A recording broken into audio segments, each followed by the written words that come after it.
علیکم ورحمۃ اللہ وبرکاتہ۔ سورۃ البقرہ آیت نمبر 241۔ اعوذ باللہ السمیع العلیم من الشیطان الرجیم من ہمزہ ونفخہ ونفثہ۔ وللمطلقات، اور طلاق یافتہ عورتوں کے لیے متاع فائدہ ہے، بالمعروف اچھے طریقے سے، حقا یہ حق ہے، علی پر المتقین پرہیزگار۔ کذالک اسی طرح، یبین بیان کرتا ہے اللہ لکم تمہارے لیے، آیاتہ اپنی آیات، لعلکم تاکہ تم تعقلون سمجھ جاؤ۔ علم کیا نہیں، ترا آپ نے دیکھا، الی کی طرف، الذین ان لوگوں، خرجو جو نکلے، من سے، دیارہم اپنے گھروں، وہم اس حال میں کہ وہ الوف ہزاروں میں تھے، حذر ڈرتے ہوئے، الموت موت سے، فقال پس کہا، لہم ان کے لیے، اللہ نے، موتو تم مر جاؤ، ثم پھر، احیاہم اس نے انہیں زندہ کیا، ان بے شک اللہ لذو البتہ والا ہے، فضل علی پر الناس لوگوں، ولیکن اور لیکن اکثر الناس لوگوں میں سے، لا یشکرون وہ شکر نہیں کرتے۔ وللمطلقات متاع بالمعروف حقا علی المتقین، اور طلاق یافتہ عورتوں کے لیے فائدہ ہے اچھے طریقے سے، یہ حق ہے تقوی والوں پر۔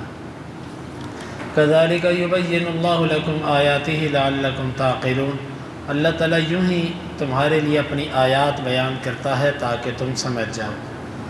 الم تری الی الذین خرجوا من دیارہم وہم الوف حذر الموت، کیا آپ نے دیکھا نہیں ان لوگوں کی طرف جو اپنے گھروں سے نکلے اور وہ ہزاروں کی تعداد میں تھے، موت سے ڈرتے ہوئے، فقال لهم اللہ موتوا ثم احیاہم، پس اللہ نے ان سے کہا کہ تم مر جاؤ، پھر اس نے انہیں زندہ کیا۔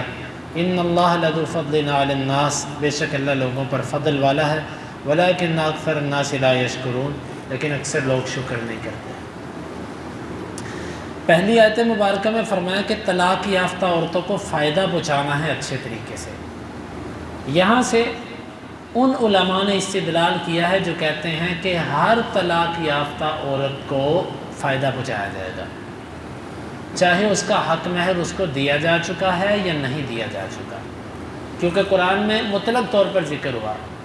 یہی موقف شیخ الاسلام ابن تیمیہ رحمہ اللہ کا بھی ہے، جبکہ اس کے مقابلے میں دوسرے علماء جو ہیں وہ کہتے ہیں کہ نہیں، یہاں پر مطلقات کا ذکر تو کیا گیا ہے عام، لیکن اس سے خاص مراد ہے، یعنی یہاں پر طلاق یافتہ سے وہ طلاق یافتہ مراد ہے کہ جن کو حق مہر میں سے کچھ نہیں دیا گیا، ان کا حق مہر مقرر ہی نہیں کیا گیا تھا، وہ طلاق یافتہ مراد ہے۔ البتہ جس کا حق مہر مقرر ہو چکا ہے اس کو تو آدھا ملے گا، تو اس کو تو فائدہ چلا گیا۔ تو یہ بات اس کی ہے جس کو کچھ بھی نہیں ملا بیچاری کو، حق مہر مقرر نہیں ہوا تھا اور طلاق ہو گئی، تو اس کے لیے ہے۔ بہرحال یہ احسان کے درجے پر ہے، اگر انسان حق مہر چھوڑنے کے علاوہ بھی کچھ دینا چاہے تو احسان یہی ہے کہ وہ کر دے۔ اللہ نے فرمایا حقا علی المتقین، یہ تقوی والے لوگوں پر حق ہے، یعنی لازم ہے کہ وہ تقوی کا یہ تقاضا ہے کہ وہ اس چیز کا اہتمام کرے۔ کذالک یبین اللہ لکم آیاتہ لعلکم تعقلون، طلاق کے سارے مسائل بیان کرنے کے بعد اس مضمون کی تکمیل اللہ تعالیٰ نے اس آیت مبارکہ سے کی۔ یوں ہی اللہ تمہارے لیے مسائل کھول کھول کے بیان کرتا ہے، جس طرح اس نے طلاق کے مسئلے، عدت کے مسئلے، حق مہر کے مسئلے کھول کے بتا دیے، اسی طرح اللہ تعالیٰ سب حلال و حرام اور سب مسائل تمہارے لیے کھول کھول کے بیان کرتا ہے۔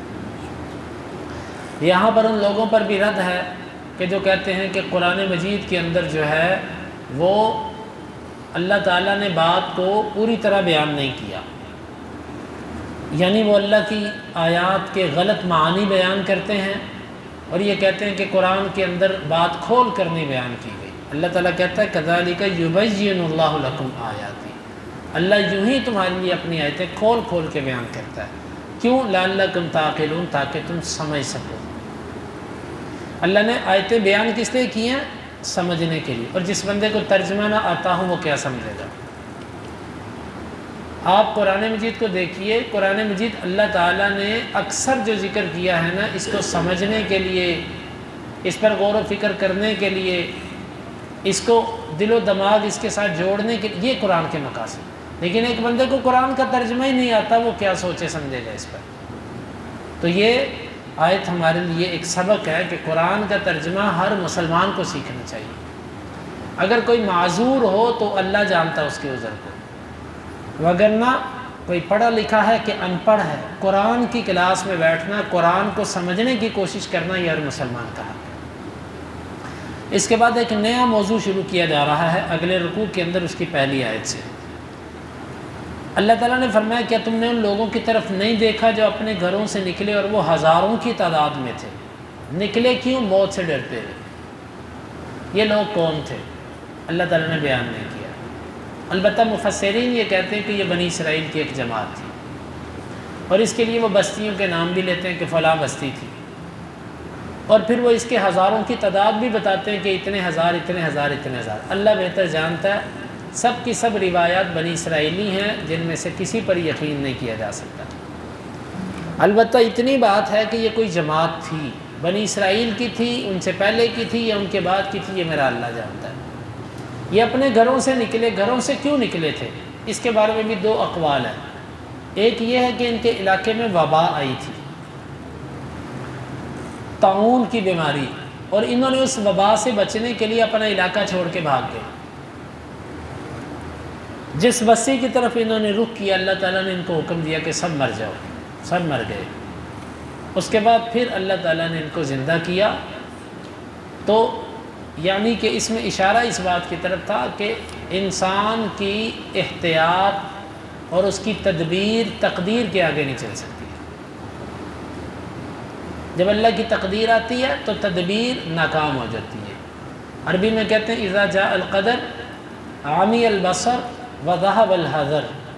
جب تقدیر آتی ہے تو آنکھیں بند ہو جاتی ہیں اور انسان کا ڈر ختم ہو جاتا ہے.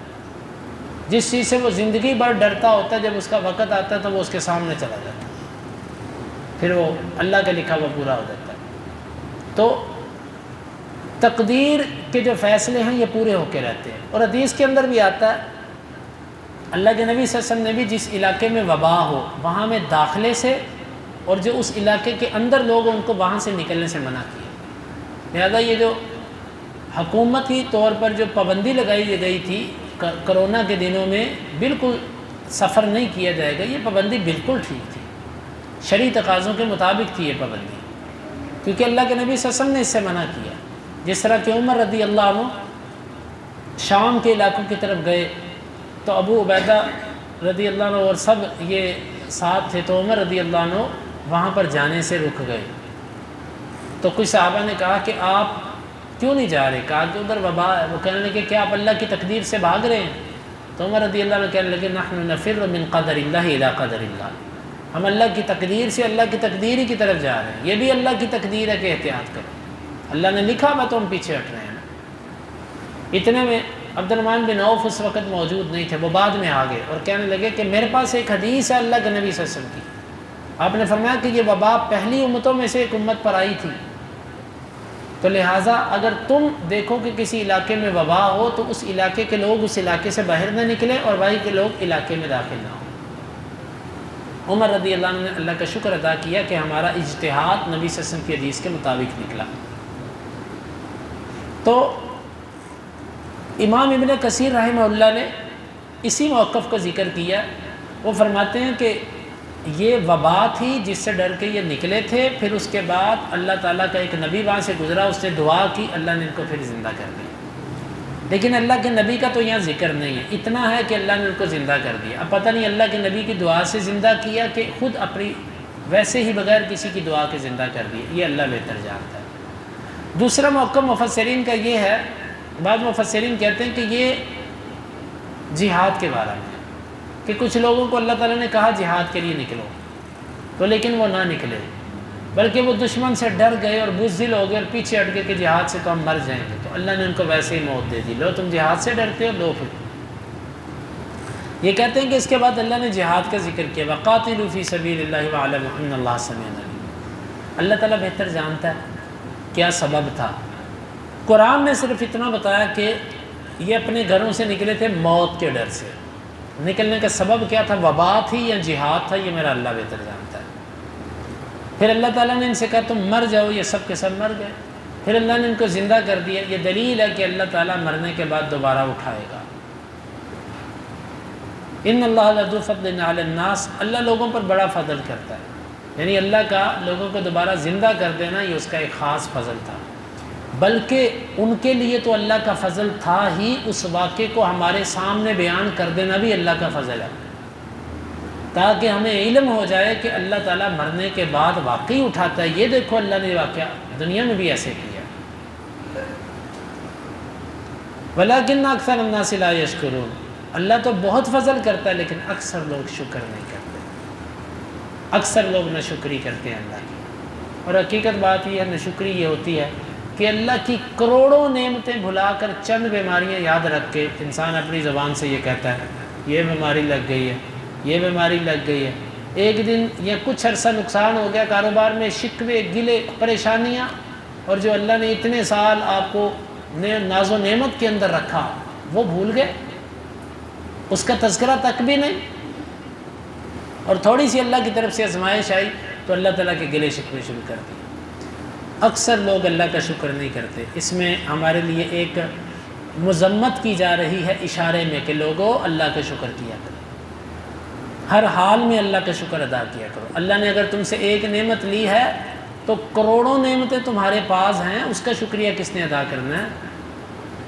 اللہ تعالیٰ سے دعا ہے اللہ تعالیٰ ہمیں ان آیتوں کو سمجھنے کی اور عمل کی توفیق عطا فرمائے۔